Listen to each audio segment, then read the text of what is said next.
Welcome to PG Tech Tips. In today's video I will be doing a review of the Nexus 5X. Let's get started.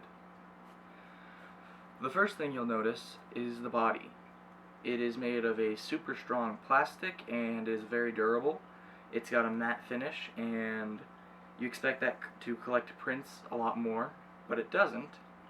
The next thing you'll see is the Nexus on the back, along with the LG logo, the camera module, and the fingerprint sensor.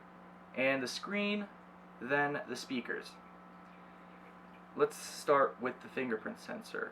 The fingerprint sensor is fantastic. They call it Nexus Imprint, and it is the fastest fingerprint sensor that I have discovered on the market today. It is very accurate. The only real issue I have noticed is that sometimes if your finger's not quite on center, it doesn't quite recognize it, but a quick finger adjustment works perfectly. Then we'll get to the camera, which is a 12.3 megapixel with a 1.55 micron sensor.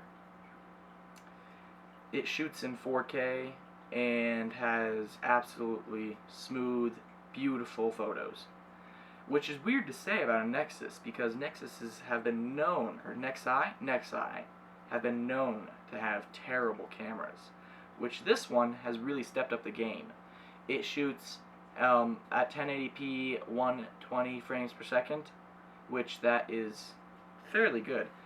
Next we get to the screen, and it is just a plain 1080 screen. It's very good for a 1080p screen.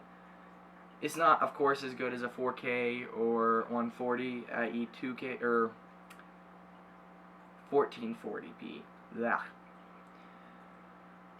Wellest, those are definitely better. It is not needed because when I look here, I don't really see pixels.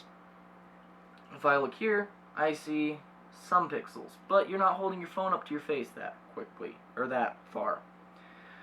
The last thing is the speakers. You think, hey, you look at it, there's two speakers, must be dual front-facing speakers. It is not. It is a single front-facing speaker and an earpiece.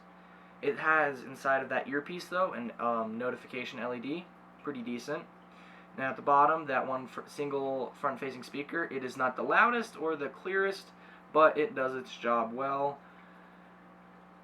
And at the bottom, you can see a USB Type-C port, and it's not USB-C 3.1 USB standard. It is USB-C 2.0, which means you get normal 2.0 speeds.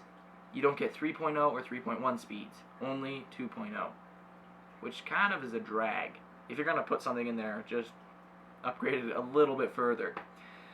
The other issue with the USB Type-C is its lack of manufacturing. There's so little people that are manufacturing it yet because it's not as common in devices today yet. I think it will be in the next year a lot more common. But to get rid of that, you can pick up some of these little micro USB adapters. If you can see that. Oh, come on, focus. Well, for whatever reason it's not focusing, but they work just fine. The only big drawback to having those is it makes your cable look kind of weird. I mean, what is that? What is that? That's weird. Other than that, I mean, hey, and you can pick those up for real cheap. I'll leave a link down in the description.